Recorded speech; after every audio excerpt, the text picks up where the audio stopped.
안녕하세요. 홈미케닉 에이포스입니다. 여러분들의 시즌은 시작되었습니까? 저도 시작은 했지만 막상 타려고 보니 자전거를 타지 못하는 날들이 더 많네요. 오늘 해볼 정비는 아무래도 다들 제일 많이 신경 쓰이고 샵에 가게 되는 빈도 중에서도 가장 높은 빈도를 차지하고 있을 거라고 생각되는 트레일러를 조정하고 하는 정비를 보여드릴 겁니다. 이 구동계라는 게 보기에도 복잡해 보이고 부품들이 다 작아서 막 무슨 요밀조밀하고 막 잘못 건드리면 어떻게 될 것 같고 그래서 선뜻 손대기가 쉽지 않은 부분인데 절대로 그렇지가 않습니다. 여러분, 이 트레일러 하나를 살 때 우리가 준 돈이 얼만데 그것 때문에 우리가 스트레스를 받고 한다는 게 말이나 됩니까 이게? 오늘 영상을 보시고 나시면은 트레일러의 값어치를 조금 더 체감하실 수 있을 겁니다.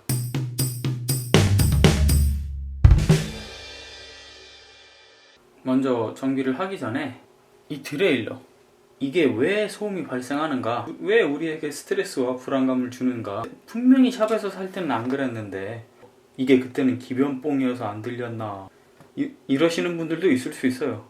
근데 안심하세요. 여러분들의 귀는 정상입니다. 먼저 이 트레일러가 어떻게 움직이는지를 보여드릴게요. 자, 이 트레일러의 가장 큰 역할은 말 그대로 체인을 옮겨주는 거죠.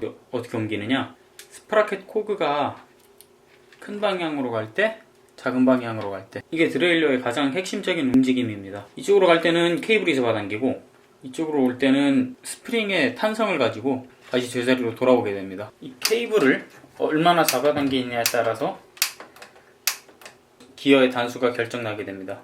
한쪽에서는 케이블이 잡아당기고 이 용수철은 이 케이블의 반대 방향으로 케이블을 잡아당기게 됩니다.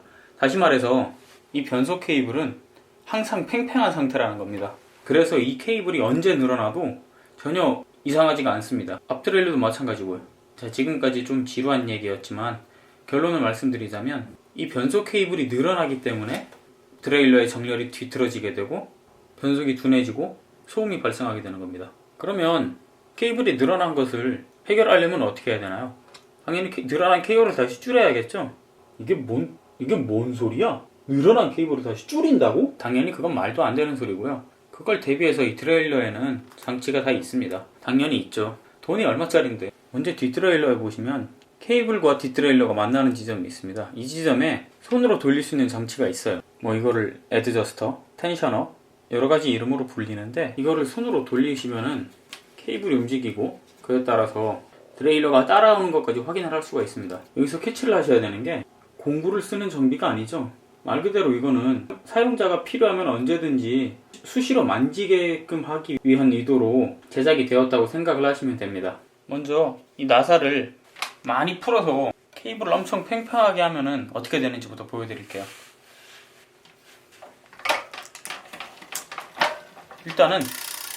일단은 보셨다시피 이게 지금 11단으로 놓았는데도 11단으로 내려가지를 않습니다. 그리고 또 당연한 거지만 기아를 2단에 놔도 1단이 됩니다. 그러니까 마지막 기어가 없어집니다. 안 내려오죠? 그럼 다시 이걸 조여서 원래대로 되돌려줍니다. 내려오긴 했죠? 보죠. 변속이 잘 되나?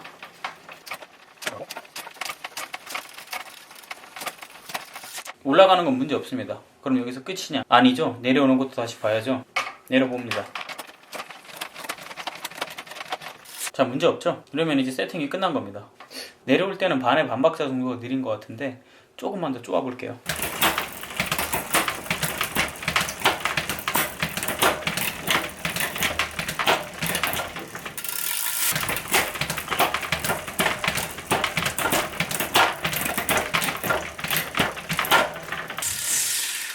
확실히는 아니지만 미세한 차이가 나는 걸 볼 수 있을 겁니다. 하지만 가끔은 텐션 조절 나사 갖고는 안 되는 정비들이 있습니다. 말 그대로 이 케이블 나사가 움직이는 것 이상으로 케이블이 틀어졌다는 얘기인데요. 그럴 경우에는 이 케이블을 처음부터 다시 세팅을 해주셔야 되는데, 방법은 기어를 제일 아랫단으로 내리시고 케이블을 잡아주고 있는 이 볼트를 살짝만 풀어주세요. 다 풀면은 번거롭기만 하니까 살짝만 풀어주세요. 케이블이 움직이는 게 보일 겁니다. 이 상태에서는 케이블을 당겨도 케이블만 따라옵니다. 다음엔 나사를 풀고 나서 에드저스터 나사를, 텐션 나사를 끝까지 다 쏘아줍니다. 그리고 감으로 그냥 3번 정도 풀어줍니다. 3칸 정도 풉니다. 이게 5칸 간다고 해서 문제될 건 아니니까 그냥 적당히 3번 정도 풀어준다고 생각을 하세요. 그냥 케이블을 당기면서 시프트 레버가 다시 한번 11단에 맞는지를 확인을 합니다. 그리고 한 손으로는 케이블을 잡아당긴 상태에서 나사를 다시 쪼아줍니다. 너무 세게 쪼을 필요는 없습니다. 어차피 케이블만 안 빠지게끔 하면 되니까요. 그리고 나서 아까와 같은 과정을 반복을 하시면 됩니다. 열의 아홉은 케이블 텐션을 다시 잡으셔야 될 겁니다. 자, 이렇게 케이블을 쏘고 나서 다시 한번 변속을 해봅니다. 케이블이 안 올라가요. 텐션 나사를 조금 풀어주고 체인이 안 내려와요. 그러면 이걸 다시 조여주고, 자, 이렇게 세팅이 완료가 되었죠. 지금 보여드린 이 두 가지의 정비, 텐션 나사를 만지는 거랑 케이블을 고정하는 나사를 풀었다 다시 조여주는 간단한 정비면 변속은 웬만큼 잡을 수 있을 겁니다. 자전거가 정상적으로 출고가 되었다면요. 하지만 간혹 가다가 또 다른 한 가지 경우가 있어요. 이게 정렬이 틀어지다 못해 체인이 스프라켓 밖으로 아니면 스프라켓과 이 휠 사이로 들어가는 끔찍한 참사가 일어나는 경우가 적지 않은데요. 이거 같은 경우는 둘 중에 하나입니다. 충격에 의해서 행어가 미세하게 휘었거나 아니면 샵에서 출고를 잘못한 겁니다. 여기 보시면은 드레일러 모델마다 위치의 차이는 조금씩 있지만 나사가 두 개가 있어요. 하나는 H라고 쓰여져 있고 요거는 L이라고 써 있습니다. 이게 뭐냐, 하이랑 로우입니다. 이 스프라켓에서는 작은 게 하이고 큰 게 로우입니다. 말 그대로 기어가 높은 거 낮은 거. 이 볼트가 무엇을 하냐면 아까 보셨다시피 드레일러가 이렇게 왔다 갔다 하잖아요. 여기가 로우고 여기가 하이인데 이 하이 나사를 조아주게 되면은 여기서 출발을 할 게 여기서 출발을 하는 거예요. 말 그대로 범위를 제한을 하는 거예요. 이게 밖으로 안 빠져나가게 체인이. 이 반대쪽도 마찬가지고 로우 나사를 쪼으면 체인이 요만큼 갈 거를 요만큼만 가는 거예요. 그러니까 이게 자전거마다 미세한 차이가 있으니까 드레일러 제조사에서 그거를 다 반영할 수 있도록 이런 장치를 만들어 놓은 건데, 그래서 처음에 이거를 세팅을 하면은 별다른 특이점이 없는 이상 변함없이 계속 끝까지 간단 말이에요. 이거는 뭐 틀어질 확률은 충격이나 비정상적인 경우밖에 없단 말이에요. 그렇기 때문에 여러분들이 그런 비정상적인 상황이 없었다면 그 자전거를 구매했던 샵에 대해서는 뭐 알아서들 하세요.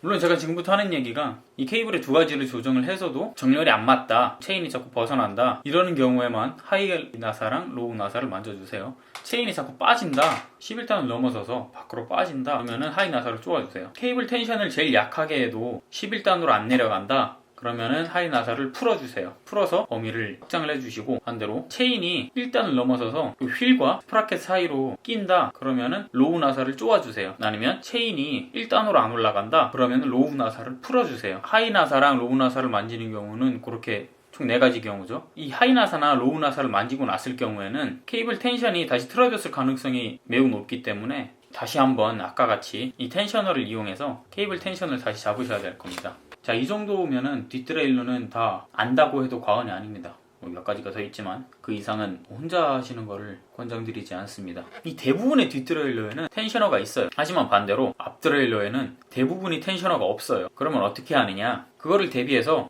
드레일러 말고 케이블에 텐셔너를 달아 놓는 거예요. 그러면 그 텐셔너를 이용해서 방금과 같이 똑같은 정비를 하시면 되거든요. 뭐 체인이 안 올라가면 텐셔너를 이용해서 케이블을 팽팽하게 하고, 반대로 안 내려가면 케이블을 풀어주고, 이런 식으로 정비를 하시면 되는데, 하지만 간혹 케이블에 텐셔너가 없는 경우가 있어요. 그럼 어떻게 해야 되느냐, 일단 그런 경우에 대부분은 앞드레일러가 몇 년 전에 신형으로 나온 듀라이스 9000번대거나 울테그라 8000번대일 확률이 매우 높습니다. 그런 경우에는 안심하셔도 돼요. 어차피 앞드레일러에도 텐셔너가 있기 때문에. 자, 여기 보시면 이게 지금 울테 8000번대 앞드레일러인데, 여기 자세히 보시면 아주 작은 나사가 하나 더 있어요. 이 나사가 바로 텐셔너 역할을 합니다. 대신에 이건 일반 에드더스터 나사랑은 반대예요. 이 나사를 쪼아주면은 케이블 텐션이 올라가고, 반대로 나사를 풀면은 케이블 텐션이 낮아집니다. 근데 만약에 변속기가 8000번대 9000번대도 아닌데 케이블에 텐셔너도 없다, 그리고 뭐 또 어디 다른 케이블을 조절할 수 있는 장치가 없다, 그러면 방법이 3가지가 있습니다. 첫 번째, 자전거를 샀던 샵에 가서 이 텐셔너를 달아달라고 합니다. 두 번째, 정말 믿을만한 샵에 가서 텐셔너 없이도 앞드레일러를 다시 잡아달라고 한다. 세 번째, 배워서 하는 건데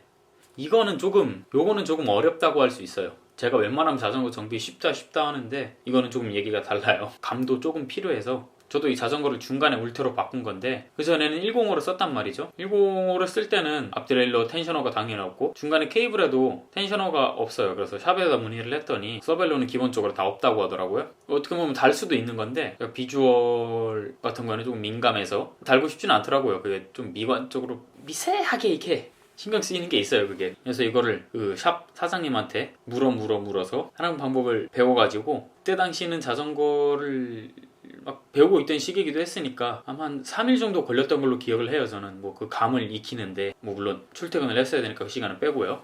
이 방법에 대해서 굳이 하고 싶으신 분들은 댓글을 달아주세요. 이거 같은 경우는 영상을 한 편을 더 만들어야 돼요. 뭐 조금 힌트를 드리자면 로우 나사로 기준을 잡는다 이 정도까지만 힌트를 드릴 수 있을 것 같고, 근데 이렇게 자전거 변속이 틀어지는 원인, 틀어졌을 때 해야 하는 방법 뭐 이런 것들을 말씀을 드렸는데 이렇게 생각하시는 분들도 있을 거예요. 아니 그러면 그냥 케이블을 안 늘어나게는 못하나? 이러시는 분들도 있을 거예요. 가능해요. 뭐 물론 100% 유지하는 건 불가능하지만 늘어나는 폭을 현저하게 줄일 수 있는 방법은 있어요. 그게 뭐냐면 케이블을 쉽게 말해서 스트레칭을 시키는 거예요. 케이블을 처음부터 늘려서 늘어난 케이블을 가지고 세팅을 하는 겁니다. 그렇게 되면 당연히 늘어나는 폭이 줄어들긴 하겠지만 글쎄요, 이거 이렇게 해주는 샵들도 있긴 있어요. 예, 당연히 있죠. 있는데 대부분은 안 그래요. 뭐 무튼 이렇게 오늘은 앞트레일러와 뒷트레일러의 조정법에 대해서 말씀을 드렸는데 어려운 부분은 뺐고 뭐 역시 쉽죠? 예, 그러기를 바랄게요. 자, 이번에 준비된 순서는 여기까지고요. 이번 영상에 대해서 궁금하신 점이 있거나 그 외에 정보가 더 필요하신 분들은 댓글로 달아주시고 오늘은 여기까지 하겠습니다. 자, 지금까지 시청해주셔서 감사합니다.